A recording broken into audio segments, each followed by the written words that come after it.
Hey everyone, welcome to the Her Story of Afrobeats. So me and Remi are going to make a cocktail. We're gonna make a cocktail, honey. We're gonna make Martell lemonade. Are you ready for that? Okay. Okay. First things first, it is 30 milliliters of Martell Blue Swift. And these are super easy to make at home because I've done them many, many times by myself on a Friday. We're doing a double. You can have a double. I'm not having a double. Okay. Because we're being safe, but we're also enjoying ourselves. Okay. What is your biggest achievement today, being a woman in Afrobeats? Is that not a double? Yeah, this is for me. And then for you, I'm going to single. Okay. I'm going to flip it. Yeah? Okay. I would say my biggest achievement is being able to champion Afrobeats at what is considered the highest level in radio. Yeah. Nationally, internationally. It should be 90 milliliters of lemonade. So are we just going to guess? But I think I think you've got the eye. Okay. Well, that's 10, 20, 30, 40, 50, 60, 70, 80, 90. Okay. I thought you were about to sing an Afrobeat song. Bye, Linda, Jessica. Oh, I like the color. Yeah. You see, because I had double, my own is a double more brown, but because you had single, it's a bit lighter, Clank, clank. Mm-hmm.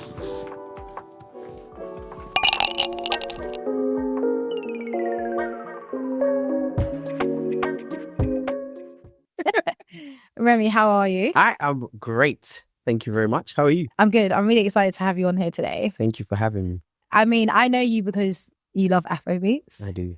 If I'm scrolling on socials, either dancing on Instagram with Burna Boy. Firstly, I don't know how you got him to do that. You know what? Burna's a great guy. Like, believe it or not, that was like my second time meeting him, but my first time interviewing him.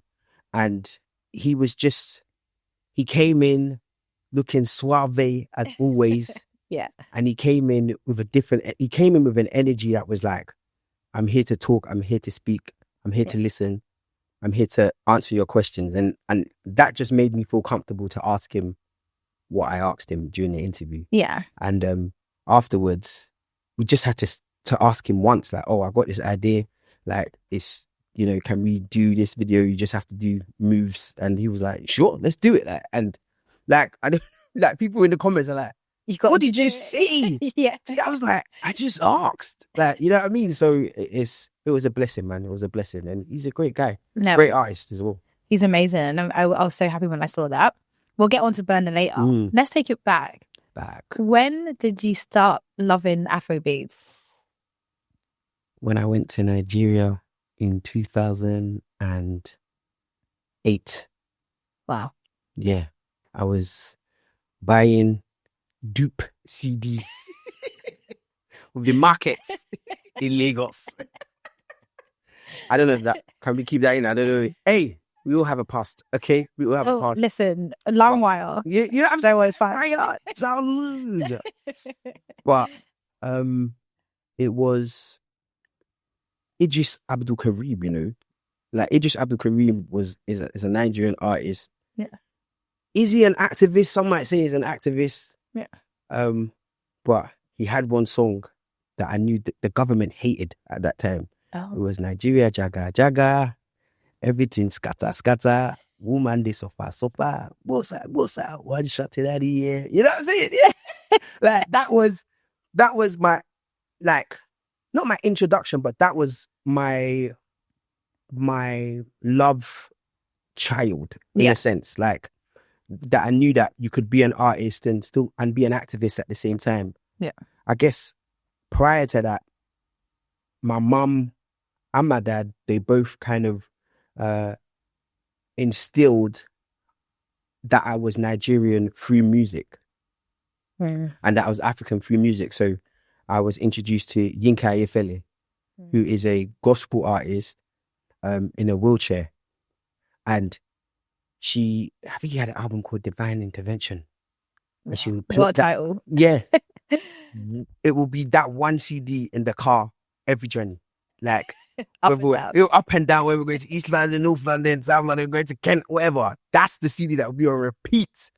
And then you had the Fela Kutis. And those two were, I would say, the beginning. But Idris Abdul Karim was like my stamp on, no, I love this music and everyone should hear this. And I'm going to dedicate my life to making African music or Nigerian music, like, and just make it mainstream. Yeah. Do you still listen to him today? No, I wouldn't say that I listen to him today. But he's not releasing music. I don't think. I don't know. But if I had to give you my history on me loving African music, he would be mentioned, for sure. 100%. So now in this day and age, right, Afrobeats is growing. In the UK, we had Afro Swing, all of that. We'll get into that. How important has it been to you to champion Afrobeats, especially on a mainstream radio station like BBC One Extra? Oh, it's an honor, first of all. Yeah. And many people, I can't say that I'm the only person, and many people will come after me, but it was super important because if you're telling me that you want me to be myself and you want me to represent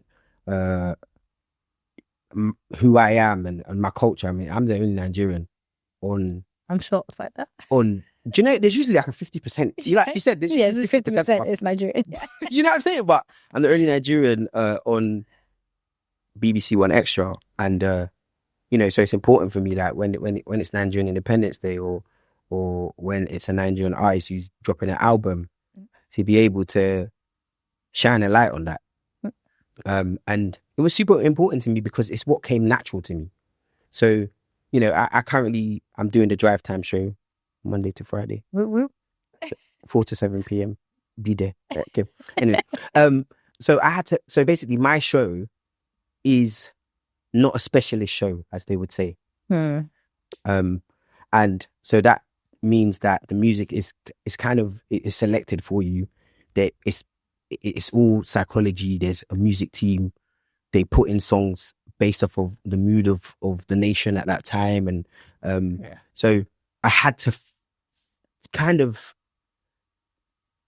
not push, but I had to make a stance and say, we have to represent Afrobeats at some point because that's what you loved me for. Because I was doing Afrobeats on Represent Radio before, the community station, and that's what you loved me for. That's what you saw me promoting online. That's what you saw me dancing in the street to. That's what you saw me dancing in the studio to. Yeah.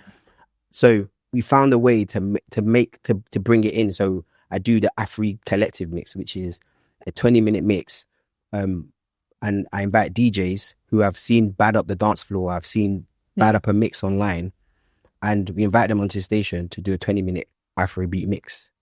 And that's my way of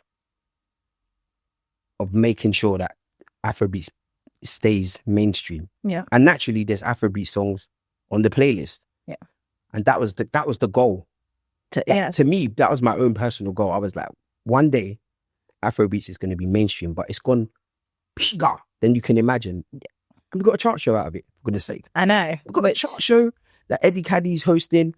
We've got a chart, for goodness sake. For Afrobeats. People can be number 1 to 20. That's crazy. Yeah. In this day and age, you never would think that would happen. Never. But it's one of the fastest growing genres in the world, if not. Do you know what I mean? So it was mandatory. Yeah. How is it for you being on a radio station and seeing the growth of Afrobeats? So first it was like things were coming up here and there, like maybe D'banj or whatever. And then all of a sudden it was like Wiz, Burner, all of those guys in the charts. How was that for you? Oh, it's beautiful to see and it's beautiful to be a part of. But like I said, many people have come before me and have done the work. You know, you've got the likes of DJ Edu on One Extra. He's been putting in a shift. You know what I mean? It's not just Afrobeats. He's doing all corners of Africa, placing it onto One Extra. So shout out DJ Edu every single time. We've got Eddie Caddy. Yeah. He's an African man. when you look at him, you see Africa. Like, he reps it in everything that he does, and he's able to uphold it on the Afrobeats chart show. For me, myself, I'll make it my track of the week. I'll interview them. Yeah. I will, like, if an album comes out, I'll give my opinion on what I think of the album. So it's just natural. It just comes natural to me. Has it been hard to be authentic in this space though? Especially with Afrobeats being a new quote unquote genre that has become global. Especially as you mentioned, like Eddie Caddy is like through and through African. But being in that space, especially being the only Nigerian, and a lot of artists that are in Afrobeat charts are from Nigeria. How has it been for you, especially having to hold that, not burden, would I say, but that heaviness of, okay, I have to make sure that it's represented properly? I'll say no, because they make it easy by good. producing great songs. Yeah. Like, sometimes it's like, oh, Rema's dropped. Come on, you know it's a banger. Come on, like, you know what I mean? Like, it's easy in that sense. But I guess the thing that's hard is trying to represent everybody. Yeah. Like, that can be quite hard sometimes, because I'm limited. I'm limited to an extent. So there's only so much I can do. But at the same time, as much as I love Afrobeats, my number one genre, right? Shortly after that, it's R&B. Yeah. You know what I mean? There's other genres that I like as well. Like, I'm an eclectic babe. Yeah. Do you know what I'm saying? But it just happens that Afrobeats is my number one. So I do as much as I can.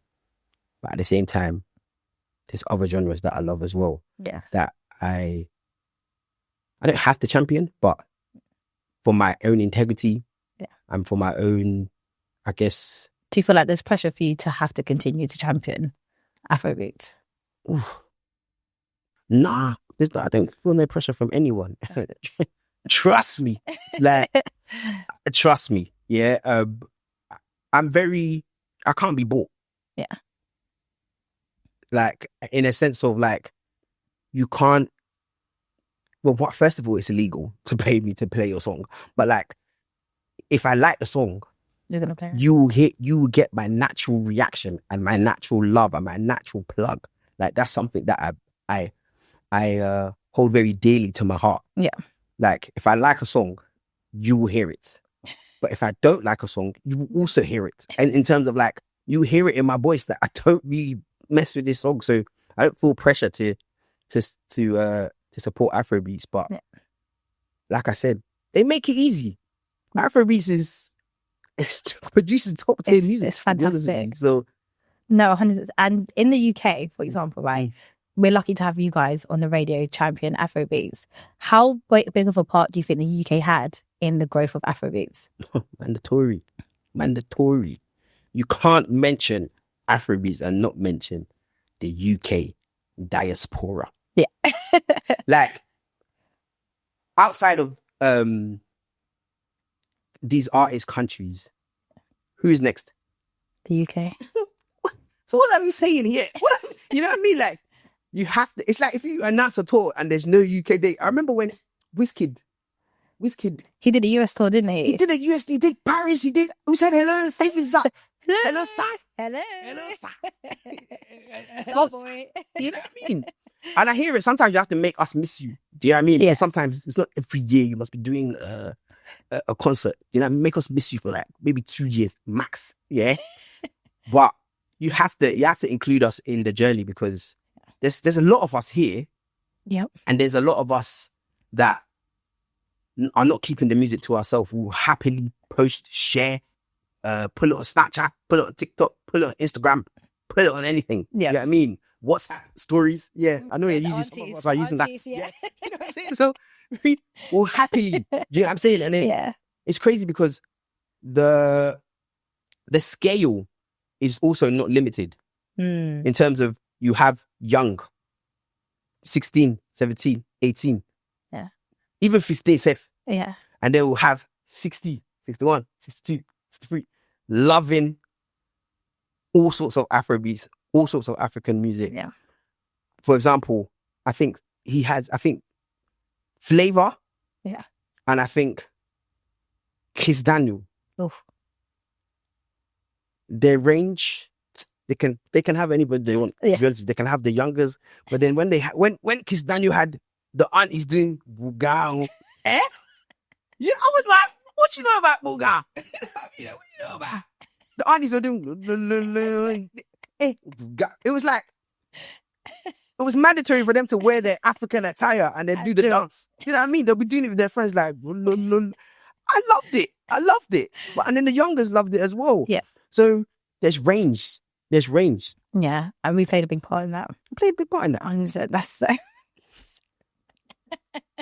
You have to shake that shoulder, yeah? Just, yeah. Okay, let's go back. You mentioned about Wiz and not actually doing a show in the UK and then I think he did end up adding one in. What was the first Afrobeat show you went to? Ooh. Do you remember? It's a good question, right? Because there's been so many now. Something I'm like, it's all blurred. It's all blurred. To be honest with you. If not, what was the last one you went to and you said, you know what? Yeah, we've made it. The one that, we've made it. I mean, Wizkid, man. Wizkid. Which one? Wiz is the many shows. That he did the O2 3 times. Oh, yeah. I went to all 3. I went to all 3. What a life, man. 3 different shows. 3 different Wizzes. Range. It was like... It was sensational. It was a... What's the word? What's the word that I want to use? Monumental? It wasn't that. It was that word. That's not the word. It was like pledging an allegiance. Oh, wow. It was like pledging an allegiance to Afrobeats. It was like, I left my soul at the O2 that day. I left my soul. It's still there. If you look, your body was still doing. But that was the one that made me feel like, okay, yeah, this has come a long way. You've come a long way. It started bringing up old memories. And I think the first one I went to was it wasn't one artist. It was a range of artists all performing. I think it was called Africa Unites? Something. I'm just making that up. It was many African artists in one place. I think that was the first one I went to because remember we couldn't do it singly. Oh yeah, no. It's only in the recent years like Rem was doing O2, was doing O2. So we couldn't sell it out individually, so you had to do partnership. You know what I mean? So yeah. But I have early memories in my head. It's very vague, but of like if we consider them Afrobeats. Yeah, we'll get Qualms and Flavor. We'll get onto that. Qualms and Flavor, Mr. Silver, all of them guys. It was very UK, but I'm not gonna lie, they started a wave in the UK. And I think it's so nice that I think with like the rap, for example, or hip hop, it's always like you need to go to US to break it. And I think what's nice about Afrobeats is like you need to come to London. It will show you if it's a real deal or not. Yes. Because I remember there was an artist in the USA. And that was exactly the formula. It was like, you're doing good, yeah, but you're in the US and then I don't know if they're going to pick you up like that. So you got to come here and like plug it here, make it seem like you're here. Do you know what I mean? Like, so yeah, I agree with that. 100%. For someone that's never heard Afrobeat songs, which would be crazy in this day and age now, how would you describe Afrobeats? Oh... We just need a segment of you dancing, by the way. No, honestly, just leave the camera rolling. I would describe Afrobeats as the most unifying,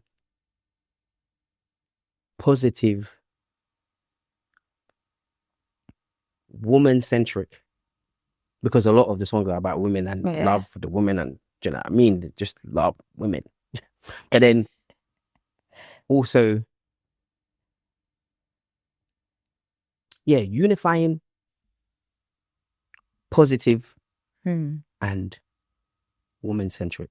Minus, obviously, you got the female artists that will probably be talking about guys. So babes, basically like babes-centric. Babes. Like, whoever your babes is, it's that centric. Play them an Afrobeat song. Name me an Afrobeat song that hasn't got babes or wifey or, do you know what I mean? There'll be listing names like soundtrack. There'll be listing names like phone care. They'll be listing. I don't even know what it means, but I'm waiting for someone to say Remi. I'm waiting. It's coming. It's coming. You It's know what I'm coming. saying? Listen, But yeah, it's very babe centric. So it's about love. Like it's about like yearning for your love. Yeah. You know, they yearn very hard. it's funny that you say that because I know a lot of people now wanted to add WizKid's True Love to their like wedding playlist. I've got it tattooed here. Have you? Yeah. Wow. True love deep in my soul. You're dangerous. I cannot just still I want more. True. The day is coming. The day is coming. The day That's my wedding song. is it your wedding song? Mando. Listen, Jules could clear it. Jules was play playing play percussion or something. At my wedding car. It's going down. Sorry, this is so funny. Burna Boy, going back to Burna for a second, you interviewed him. Yes. Which is incredible. How much of a force do you feel like Burna's had in the global reach of Afrobeats? Mm-hmm. Like the fact that he did Glastonbury and all those things, it was something that we probably never would have seen. What role do you think Burna's played in all of this? Oh, Burna is ahead of time. Like, we're in 2025 now. Burna probably in 2027. Big man saying that guy is thinking ahead. And he even said it in my interview, like, I said, you don't rest. And he was like, he can't. And I don't know what is behind the he can't. I don't know what vision or what mission per se that that is personal to him that he has to achieve. But whatever it is, I believe in it. Yeah. I believe in it because that guy hasn't stopped since he started. Yeah, he's always on tour. Do you get what I'm saying? Yeah. And I always get excited when he's on tour and then he comes back to the UK. It's kind of like, let me show you what I've learned it from going to all these countries that I've gone to. Yeah. Let me bring you guys what I have shown, like in Barbados, or I've shown in Kenya, or I've shown. He goes to countries that I didn't even know existed. Do you get what I'm saying? Yeah. And it's like, I feel like he's just not the chosen. Like the chosen one is what I'm thinking right now, but I feel like he's an activist. He's the activist Afrobeat artist. Yeah. Like if there's some, but I don't know if he was the activist, should I say? Yeah. And more, he's more turned inwards now. Yeah. You know what I mean? Like, so with African Giant, that guy was saying stuff. I was like, hey, Africa, are you listening? Nigeria, are you listening? Do you know what I mean? Burna has some things to say. He has some things to say. But now it's like he's giving us, like, for example, in No Signs of Weakness, he was giving us lessons. Yeah. Things that he's learned, things that he's been through, things that he's witnessed, things that he would like to share with the world. So he's looked inwards. With No Signs of Weakness. And that's why I really like that album. Like, I really think it's a very personal album. So I look to Burna as the man that younger artists should look up to. Should look up to. Like the guy. Joe, have you seen Burna perform? It's insane. And he doesn't get tired. Even me, I'm tired watching up and down. I'm like, how are you doing it? I'm like, I'm going to drink water for you. I'm going to drink water for Burna because I am parched from looking at him. Do you know what I'm saying? Guy all over the stage. He's winding his waist. Do you know what I mean? Like and he looks so happy on stage. Yeah. He looks so happy. He was born to do it. Exactly. So it's like, yeah, how can you hate on a guy like that, man? He's great, man. He's one of your favourite Afrobeats artists at the moment. At the moment? Yeah. I feel like I'm going to say this artist because I feel like he's got a lot to say. And I hope that he's been given the studio time. I hope that he has unlimited studio access. I hope like the producers, they're giving him beats. I like Fido. Fido keeps coming up. I like Fido. I feel like he's got something to say. I'm here. I'm waiting. I'm just letting him know. I'm waiting. He did a song called "Joy Is Coming." Joy is coming. And that was like, that's a prayer. Yeah. To me, you know what I mean? It's that song kind of gives me the same feeling that Ladipo and Benson feeling. I like the way I'm feeling now. No confuse your reggae. That Joy Is Coming song gave me that same feeling, and it feels like a life-changing song. Yeah. And I hope that for Fido, it's going to lead to his mic being on. All the Let's time. put it that way. I mean, he's got the song before that, Awolowo, that he's talking, he's saying stuff. Yeah. Do you know what I mean? But yeah, I would say that that's the one person that I'm like looking forward to seeing more. Really great with storytelling. Yeah. And I think that's so important, especially in Afrobeats. Exactly. And actually telling the African story, authenticity and actually storytelling is so important. Yeah. Especially with people that don't actually understand. So it's a lot of time it's a feeling that we're giving to people when they listen to him. Exactly. So, I feel like your favorite song is not in a language that you understand. Facts. Like my favorite song is in South African. Yeah. And like it's called Summer You To Me.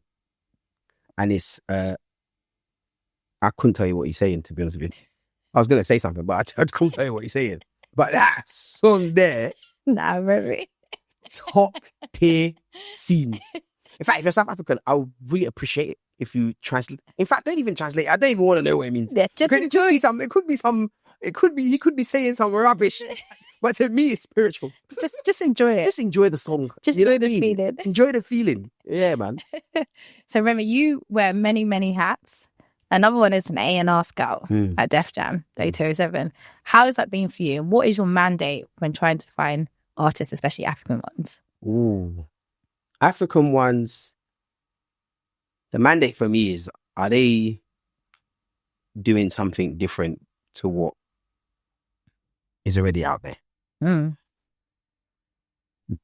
One thing that we are taught a lot in 0207 is the music first. Music first, everything else is secondary. Yeah. So that's one, that mandate, it sticks with me. But secondly, it's like, what story are you telling? What are you actually saying? Are you sounding like somebody else? If that is the case, it's either you're really early on and you can develop into sounding like somebody, like sounding like yourself. But if it looks like you're going in the direction of constantly sounding like somebody, then we already have that person. So what do we need to, you know what I'm saying? So yeah, I would say just something different and passion. And like for example, like I know like Fido's probably signed and he's probably got a label like in that sense. But I feel like when I heard him, I was like, oh, his mic needs to be on. He's got something to say. Yeah. Do you get what I'm saying? So I'm always looking for like, okay, what have you got to say? What are you going to represent? Are you representing a new are you representing an age group? Are you representing a specific look? Are you representing a part of Nigeria that isn't already represented in music? Like there's so many things that you got to look in terms of like, what are they representing? Yeah. So yeah, I guess the representation is the most important part, to be honest, like after the music. Yeah, because you have to champion them as well. Exactly. So you have to take a bet on them. And there's so many artists and there's so much talent. So you need to have to really figure out, okay, what makes sense. Yeah, and you have to sift through a lot because music is accessible now. Like you can access. You're not going to the market for it. Do you know what I mean? I'm not going to go and buy dupes. Do you know what I'm saying? Yes. But yeah, like it's accessible. You can go online and you can just listen to a bunch of artists and they're hungry, man. So I respect it. But what are you saying? Yeah. What are you representing? Yeah. Those are very important. You need depth. Depth. Yeah. I need to feel your story. I need to hear your story. If I don't understand you, I'm still... You know what I mean? I want to be able to buy into your story. Yeah. Oh, do you remember when, they were coming up. I remember when he was wearing the same shirt 7 times, but now he's wearing Gucci. I'm saying. In the UK, we obviously had Afro swing, Yes. right? What a time. What a time to be alive. What a time to be alive. How would you describe Afro swing compared to Afro beats? Because Burner, for example, said that he does Afro fusion, for example. So there's Afro beats, but there's subgenres. How would you describe it to someone? Afro swing. Yeah. Afro swing. I like to say that Afro swing was when Africans in the UK were proud to be African. Yeah, the diaspora sort of thing. Yeah. That was like, we're not lying in high school anymore. we're not lying that we're Jamaican. You know. Because I'm not even going to do the accent, but we're just not lying anymore. You know what I mean? We're bowed. Yeah. And it's the likes of like Eddie Caddy, for example, who wrecked being African from early, like when he did Cook Song Wolf. I forget the song. What was you thinking? The one where he did the freestyle. Jollof rice. Oh, you cook some stew. You know what I mean? Like, he's been African from day. You know what I'm saying? But Afro swing was the time when Africans were proud to be African. Yep. And we put that pen to paper and we made songs. Yep.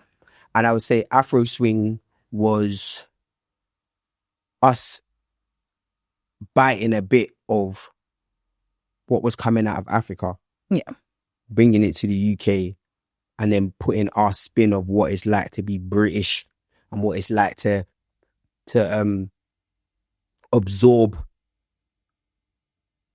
a certain way of life that we were living in the UK, mixing it all up and then getting Rihanna, Young Bane. Do you know what I mean? We deserve a video for that. We got a video for Rihanna. Did we? Yeah, we got a video. It was very like, just like camera pan to the face. Yes, that was it. I was sitting in the car. It was just like camera pan to the face. One woman was over here. But we got a video to that. We got a video. But yeah, we were getting songs like that. We were, what songs were we getting? We were getting like different types of Africans tapping into Afro swing. So we had Young Bane. Yeah. We had we had Young Bane, we had Be Young. Oh my God, Be Young. You know what I'm saying? Notes, who else? Mo Stack. He was kind of giving a bit of you know what I mean? But then this is where like Afro swing, it wasn't just for Africans, it was Jamaicans were tapping into that, and they were embracing the fact that, we're all African. Yeah. You know what I mean? And it was, for them, it was Afro dancehall. Yeah. You know what I mean? So it just shows how important unity is. Exactly. And especially collaborations in the UK with Afro swing, even Afro beats, like seeing Rema and Selena Gomez. Yeah. Like, how important do you feel like collaborations have been for Afro beats? Oh, the Afro beats collaborating, it was getting wild at one point. It was like they were putting together names that we would have never put in the same sentence. Do you know what I mean? For example, Camila Cabello. Who else are we getting? Ed Sheeran and is it CK? No. Fireboy. That's it. Fireboy DML. Yeah. It made sense. Yeah. Like Justin Bieber with the Essence remix. I understand that a lot of people hated that remix. Yeah. Oh, I loved it. But in America, it made sense. Yeah. When I got to America and I listened to it, I said, I get it. I get it. You get what I'm saying? Like, I get it. So there was things that probably didn't make sense to the naked eye, but it made sense to get our music out there. And if anything, it wasn't what we needed, because we weren't catting for the approval. Yeah. But we benefited from that approval. Yeah. 100%. Do you get what I'm saying? We didn't need it, but we benefited from it. And so, yeah. What changes do you think need to happen, or what do you think we need to continue to do to keep Afrobeats in the mainstream? I feel like it's already happening, to be fair, like sub genres. Mm-hmm. So you have Afro singers kind of died, but I'd love for it to come back. Yeah. I mean, NSG have got a whole campaign, make Afro sing great again. Do you know what I mean? Like, I support that message. Okay, but you have Afro R&B, Afro rock, Afro Fuji. You have Afro pop. You have Afro something. Yeah. And I feel like that is the way we're gonna keep Afro at the forefront, at the mainstream, by branching into subgenres. But at the same time, there has to be an equal balance of Afro beats. Because it could get diluted. Yeah, that can't die down whilst the subgenres are thriving. Because it's like the main source of where it's coming from is not happening. So yes, have your subgenres, but remember, Afrobeats needs to reign. Yeah. So that you guys at the subgenres can thrive. So back to the drawing board and keep producing Afrobeats. Okay? Like, long shall it live. Because it's a bit worrying, but I have faith we're still gonna maintain. We're gonna maintain. 100%. What's your hope for the next 5 years for Afrobeats? Or African music in general? My hope is there isn't a top 5 or top 3. Yeah. Charts. It's like divisive. It's top unlimited. Amen. Top times unlimited. Because we need that to grow. Mm-hmm. We need that span to open up for everyone to feel represented, if that makes sense. So at the top, we can have somebody who's Afro rock. At the top, we can have somebody who's Afro Fuji, Afro pop. And that widens our range of top, if that makes sense. Because, people really want to feel represented. And they're looking to a genre that they've invested so much into: time, money, energy. Like, so we've got to give them options. Yeah. So I'm hoping that the top, whatever, widens. Yeah. Do you feel like the top artists in African music or Afrobeats are helping to pull through the next generation? I think so. I think there's quite a few collaborations going on. Yeah. There's one song, DJ Tunes, Wizkid, and Fola. Hey! That song has entered my soul. DJ Tunes, the DJ. Wizkid. Fola, an upcoming artist. Like, very new in his career. Yeah. But he's making waves. Do you get what I mean? Like, I would love the big names in Afrobeats to collaborate more with the youngers. Like, it happens in every genre. Why can't it happen in ours? But yeah, it's happening. It's happening slowly but surely. Yeah. You know what I mean? And I would love to get like more countries involved. Do you know what I mean? Like, do you feel like it's quite West African and South African heavy? Yeah, but not like. I'd like to get more. Yeah, I'd like to get more countries involved. Do you know what I mean? But I know that comes with quality control. So that means that people got to step up their game. But yeah, I'd like to see. I'd like to see more range. Yeah. You know, I'd be like, oh yeah, that person's from Malawi. Oh, that person from Kenya. Oh, do you know what I mean? Like, yeah. So, yeah, it would be nice. Okay. Outside of Fido, what other 2 artists should we look out for in the next 12 to 18 months? Ooh.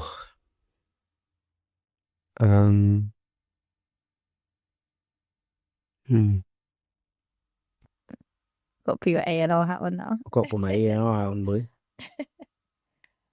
Or was there someone that is bubbling now where you're like, give them a year? Oh. Or do you think it's Fide that we should look out for? I mean, any female Afrobeat yeah, I'm trying to think of females. There's Life Size Teddy. Did she not change her name? Did she change her name? I think she changed her name. Can't remember. She didn't change her name. But I know who you're talking about. Yeah. Wow. Why? I actually like that name. Yeah. I don't know. I think it was a conscious decision. But I don't know why. Yeah. Who else? Woman. King Maddie. King Maddie's fantastic. King Maddie's she's got range. Like she can perform. She could perform. She's got this blue look going on. I'm like, okay, I'm invested. Do you know what I mean? Like, how far are we going to take it's this? It's Martell, so. Blues for Martell, you know what I'm saying? But, yeah, King Maddie, she just done a song with Zlatan. It's giving duets. It's giving storytelling. It's giving, listen to my voice. Let me move you. Like, that's what it did for me. I was like, my ears are perked. You know what I'm saying? Yeah. Jackie's great. From Ghana. But she's not like upcoming. She just released that album as well. Yeah. I think those are good names. Yeah. For people listening that have never listened to Afrobeats at all, what song would you tell them to listen to as an intro? Ooh. It's a tough question for this. This is wow. Get their body moving, you know? Yeah, but at the same time, do you want them to go to the roots, the core? Do you want them to go to the core? Well, that's the amazing thing. Do you know what I mean? I would say Fela Kuti, Gentleman. I know be gentleman like that. I know be gentleman at all. I be African man, original. Do you know what I'm saying? Like, go to the core. Feel it in your veins. You get me? That's Afrobeat. Always go back to the source. Like, there's no point of a middleman, whatever. Go back to the source. Maybe Fela Kuti. Okay. Thank you. This has been fantastic. Thank you. Firstly, if you want to listen to you on radio, day and time, and then also how do people follow you on socials?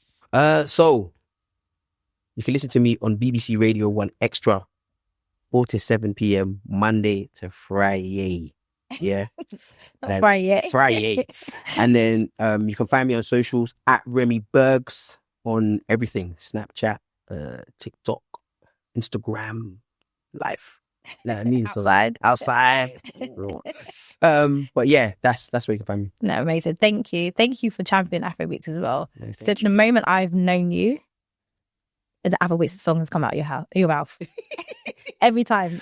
If I'm finding Remi, there's Afrobeat somewhere. Hey, there's an Afrobeat song for every scenario, and that's all that matters, to be honest with you. Cheers to an amazing episode, and cheers to Afrobeats and Martell. Thank.